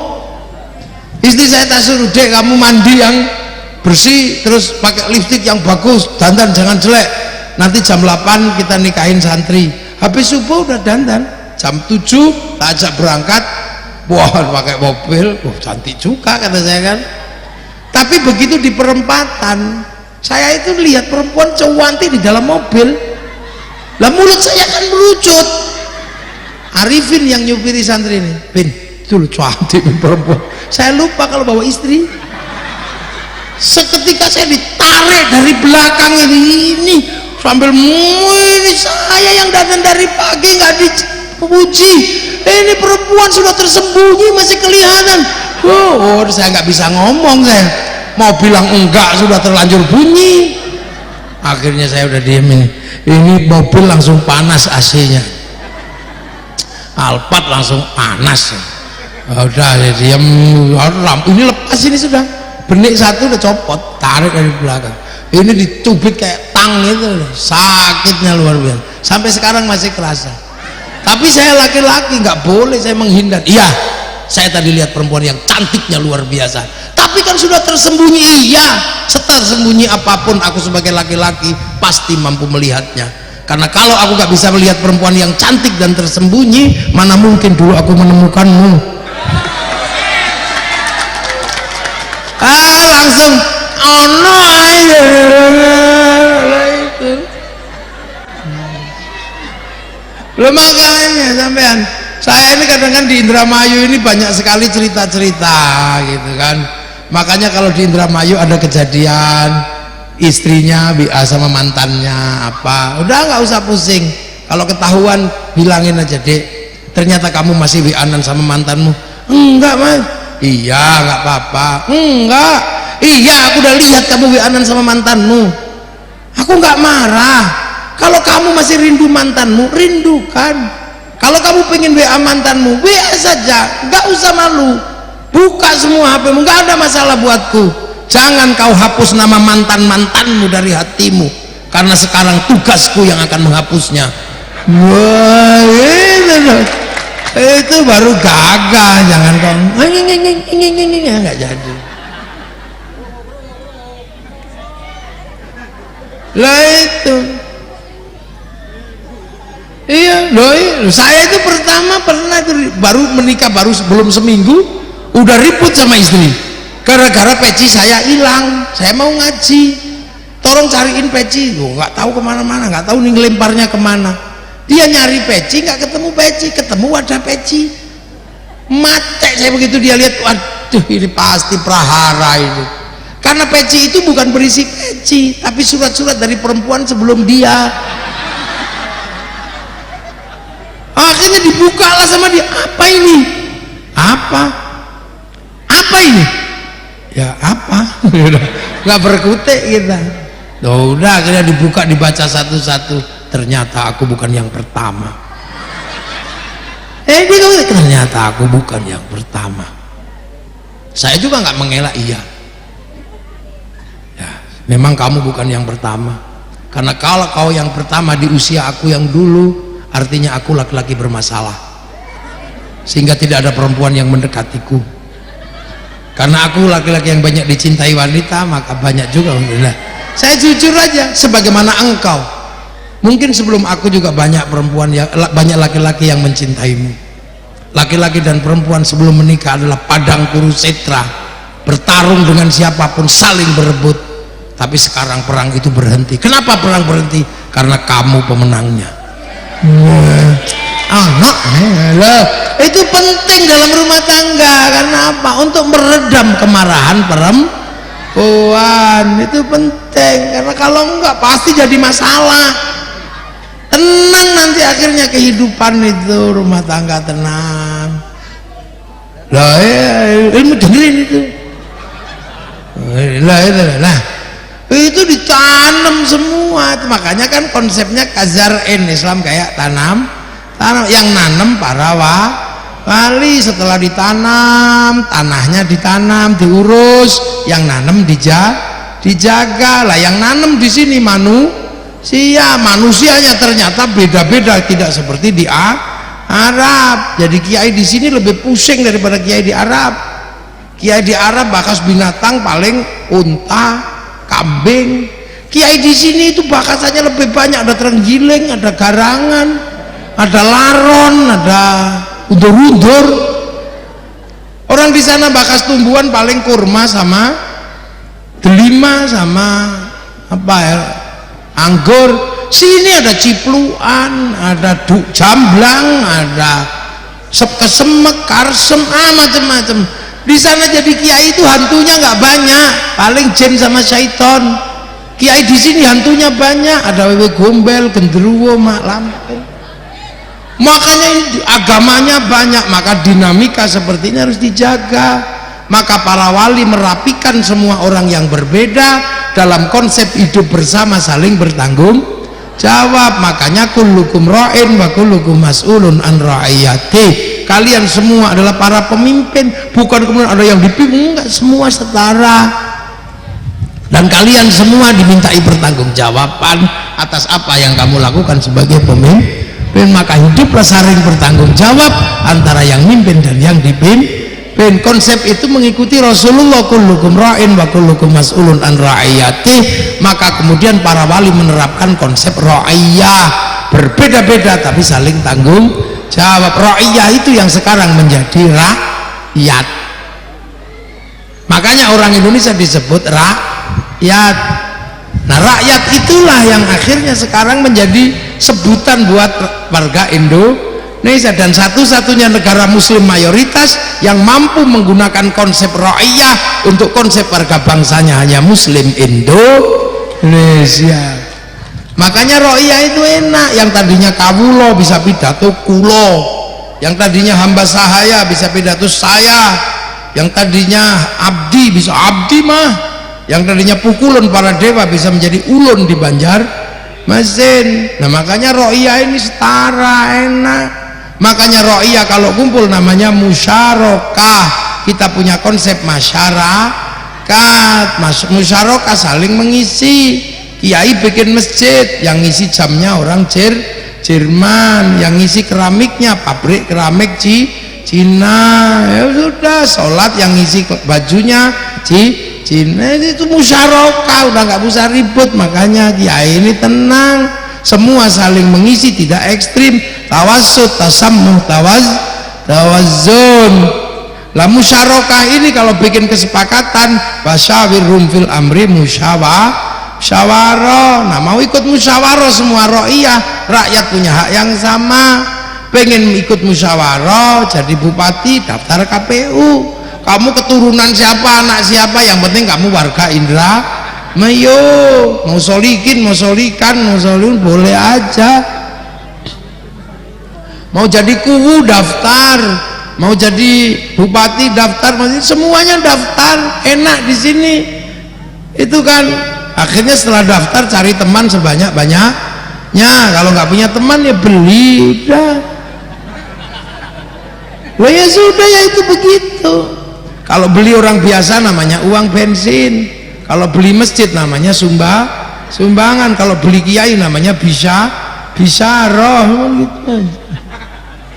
Mani politik enggak, jer besuki mawa beya, gitu. Nah, karena dulu yang nata itu para wali, maka daerahnya disebut wilayah. Wilayah itu yang akhirnya jadi NKRI, Negara Kesatuan Republik Indonesia. Coraknya beda, tanaman sini Arab satu bangsa pecah puluhan negara, Cina satu bangsa pecah puluhan negara, Afrika satu bangsa pecah puluhan negara, kita puluhan suku bangsa agama mampu bersatu dalam satu negara kesatuan Republik Indonesia. Lah yang nerusin para wali itu siapa? Adalah Nahdlatul Ulama. Makanya Nahdlatul Ulama NKRI harga mati. Lah karena konsep NKRI itu konsep ra'iyah musyarakah musyawarah, maka ideologinya pakai Pancasila. Yang tertinggi tetap Tuhan, nggak boleh diganggu gugat. Setelah urusan Tuhan, urusan kemanusiaan, karena dunia dan seisinya ini urusannya urusan manusia. Pabrik kursi karena bokongnya manusia, pabrik lipstik karena bibirnya manusia. Ada orang yang kaya karena ngurusi nya manusia, punya pabrik pempes. Ada yang ngurusi manusia nggak bisa keluar, punya pabrik dulkola. Ada yang ngurusin semua urusan manusia, ada motor karena manusia, maka urusan kedua kemanusiaan. Tapi manusia nggak bisa hidup sendiri, dia butuh persatuan. Bikin anak aja harus bersatu, nggak bisa sendiri-sendiri. Setelah itu semua hidup menggunakan persatuan. Ngaji ini persatuan, bahkan agama pun nggak bisa kalau nggak bersatu. Mayuridillahu bi khairan yufaqihu fiddin, yang dikehendaki menjadi baik oleh Allah dikasih ngerti urusan agama. Khairannya nakiroh, maknanya khairan kamilan, kebaikan yang sempurna. Baik sempurna bukan milik manusia, itu milik Allah. Makanya kalau manusia baik pasti nggak sempurna. Nah, pengajian ini baik apa enggak? Yang paling baik siapa? Ya kiai nyong, kiai ini. Ya kita lah yang paling baik. Wong kiai ini ngombene betelu, lungguane be kursi empuk, kiai ini wong apik iki. Makane ya ditunggu kon tanda tangan wong apik.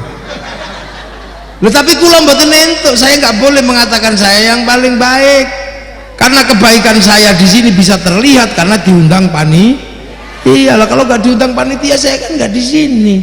Kalau gitu baik saya apa baik panitia? Ya nggak bisa, saya nggak datang panitianya jelek. Loh, baik baru 2 aja udah ribut. Ini baik baru udah ribut, apalagi kalau sampai ikut-ikutan yang baik ya kami kiai. Lah kenapa kami mau datang? Karena kalau nggak ada yang datang ini bukan pengajian, cek sound. Nah, kata tukang tenda, yang baik ya kami kiai yang masang tenda. Kalau nggak tak pasang tenda udah bubar kepanasan.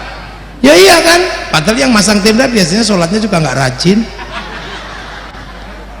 Kata tukang sound, yang baik ya saya kiai, kalau soundnya tak matiin udah prei. Baik itu nggak pernah berdiri sendiri, pasti melibatkan yang lain. Makanya orang baik nggak boleh aku paling baik, itu mesti hilang kebaikan yang lain, artinya menjadi sendiri. Orang makan aja nggak bisa mengatakan kami ini karena kami sendiri, makanya doanya Allahumma barik. Kenapa bukan barikli? Ya karena makan itu bareng-bareng, yang nanam siapa, yang bikin cangkul siapa, yang bikin pupuk pabriknya di mana, begitu diambil yang bikin seleb siapa, rice cooker siapa, bikin dimasak yang bikin bumbu siapa, yang nanam cabai, yang banyak sekali orang terlibat. Nggak enak kalau nggak dikasih garam, yang bikin garam orang pesisir, ya kan, lewat tambak-tambak garam. Sampean tahu waktu bikin garam nggak kencing di tambaknya?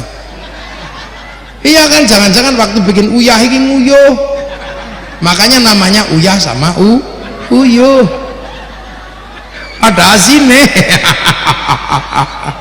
Pas kayak uyah nguyuh. Persatuan nggak bisa, tapi orang bisa bersatu kalau punya harga diri yang sama. Nah, harga diri yang sama itulah namanya konsep ro'iyah. Maka persatuan hanya bisa terjadi dengan kerakyatan, berbeda-beda tapi saling tanggung jawab. Tapi orang butuh hati yang baik, hati yang luas untuk bisa memahami perbedaan. Menerima perbedaan itu nggak mudah, butuh hati yang ikhlas dan luas. Hati seperti itu adalah hati yang penuh hikmah. Makanya kerakyatan hanya bisa dipimpin oleh hikmah. Itu pun harus ada kebijaksanaan. Mentang-mentang jadi Bupati Indramayu asalnya Patrol, yang diurus cuman kecamatan Patrol, itu namanya bijak sini. Harus bijaksana. Jadi gubernur Pak Deddy Mulyadi, tiba-tiba yang diurus cuman Purwakarta, nah itu bijak sini. Tapi kalau semua diurus baru bijaksana. Itu pun butuh permusyawaratan, nggak boleh terus kemudian jalan sendiri. Itu butuhlah perwakilan, tercipta nanti namanya keadilan. Wad'u syai'in fi mahallihi, meletakkan sesuatu pada tempatnya masing-masing bagi seluruh rakyat Indonesia. Makanya NU selalu bilang Pancasila jaya, NKRI harga mati. Karena kalau NKRI-nya bubar, manusianya yang mati. Iya, enggak, iya. Makanya ono Az-Zaitun kayak kowe Pancasila togut kayak panjuku bilang kayak aneh-aneh bae. Ya bolone ora oke. Balane ya mengku njaluk bola Yahudi. Wis untung anak Nahdlatul ulama. Lah makanya NU ini jalan untuk menjaga NKRI. Nah itu kebersamaan nggak boleh dipisah. Makanya hanya orang NU yang masih bersatu urusan agama. Yang lain doa udah sendiri-sendiri. Tapi NU tetap wa'tasimu bihablillahi jami'an wa la tafarraqu, tidak tercerai-berai, berdoa masih bersama sama kiainya tok yang doa, santrinya yang amin amin amin amin amin amin. Begitu yang doa kok kepanjangan ada amin, kiainya wis paham alhamdulillahirabbil alamin. Begitu yang doa semakin banyak diajak ke alun-alun Indramayu berzikir istighfar. Akhirnya semua terlibat, yang ngaji, yang jual bakso, roda ekonomi berputar, kerukunan terjaga. Ada orang mati, kita masih rukun. 3 hari, 4 hari larutan penyegar laku, besek laku, ingkung ayam laku, tenda laku, sound system laku. Makanya sound ini seneng setiap kegiatan. Dangdutan ya laku, pengajian ya laku. Makanya sound gini nggak punya agama. Kalau yang datang kiai ya sholawatan, yang ngaji. Kalau yang apa? Oh itu, ya kalian apa? Adila, itu ya beda lagi. Ini bunyinya ya bukan ngaji. Biarlah semua berlalu, hadapi seperti apa. Bunga kan mekar mesti kemarau, bunga kan mekar mesti.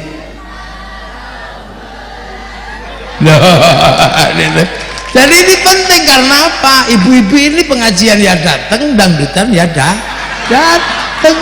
Saya cuma ngecek lokasi aja sebenarnya. Lalu orang Indonesia kok hobinya nyanyi. Makanya apapun di Indonesia itu kalau terkait lagu pasti seneng, karena memang dasar dari dulu nyanyi. Lah orang Jawa itu loh, ada pipo aja nyanyi kok, tak tutuk nganggo pipo ledeng nyanyi. Ada lintangnya ning tawang ono lintang cahayu nembang. Bojo minggat itu nembang. Dang Balio Sri nembang sampai silit aja ditembang no, temuk silit kudikan.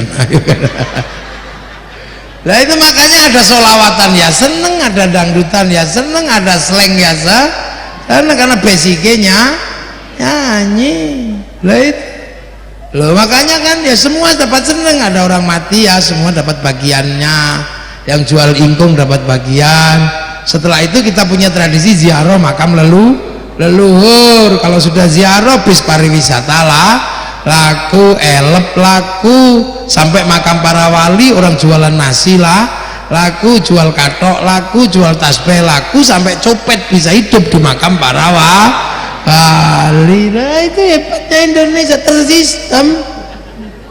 Loh ini kan siapa yang masih rukun? Nggak ada kalau bukan orang NU. Makanya Indonesia ini masih bisa bersatu karena NU tidak pernah memisahkan diri dari kebersamaan.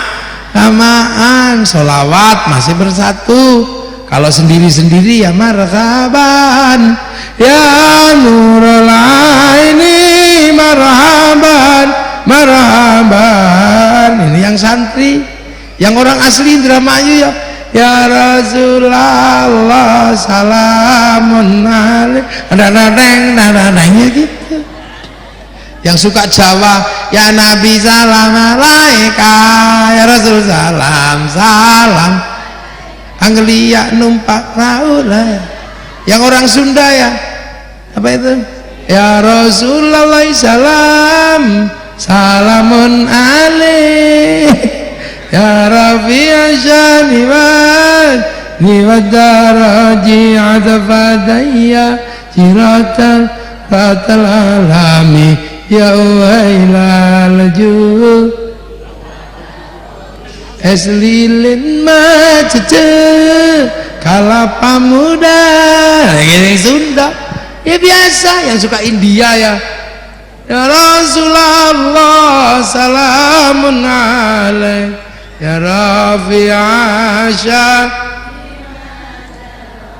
tumhiho mata rui tumhiho, itu indi ya semuanya lo ya kan gitu. Astaghfirullah Rabbal baraya wa minal khataya, Tuhan pengasih lagi penyayang, tak pilih kasih, tak pandang sayang. Lu kan ada saya kan, makanya pemuda idaman jadi impian, yang kita ada gitu kan, ya Nabi salam, gak cocok. Pemuda gitu ya Nabi ya, pemuda idaman jadi impian, pemuda pujan jadi bayangan, duh kelingan aneh, duh kelingan, pemuda pujaan jadi impian. Aku kayak ngono ke yen beli ketemu seminggu hatiku rindu, perasaan gemeter seluruh tubuh.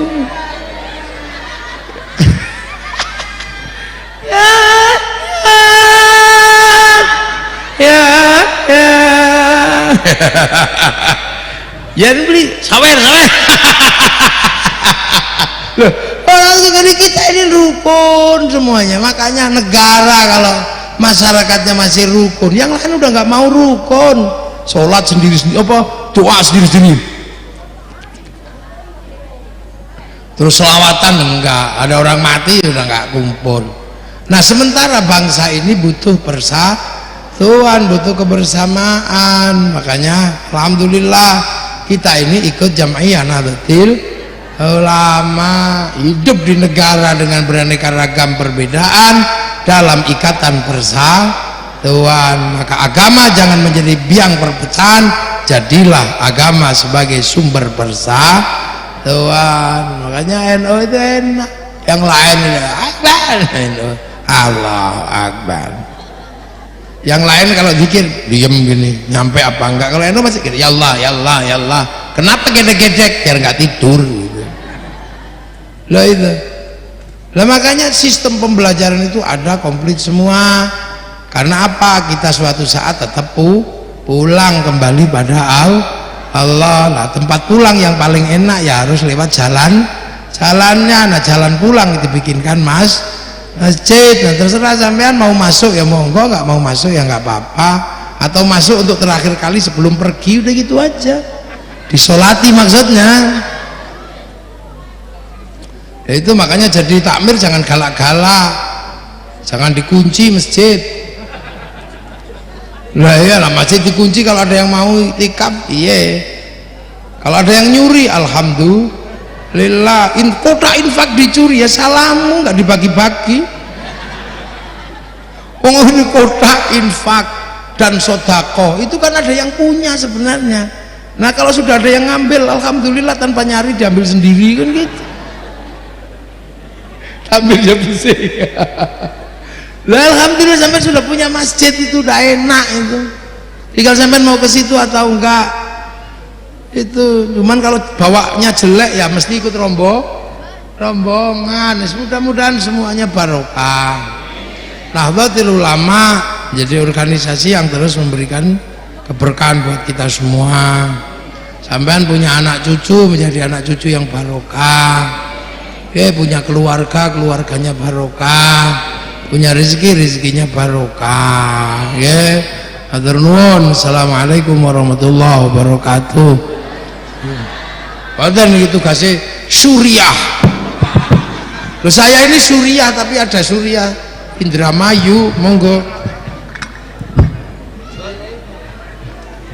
Kami ucapkan terima kasih banyak kepada Bapak Kiai Haji Ahmad Mufiq yang sudah menyampaikan banyak tausiah yang penuh makna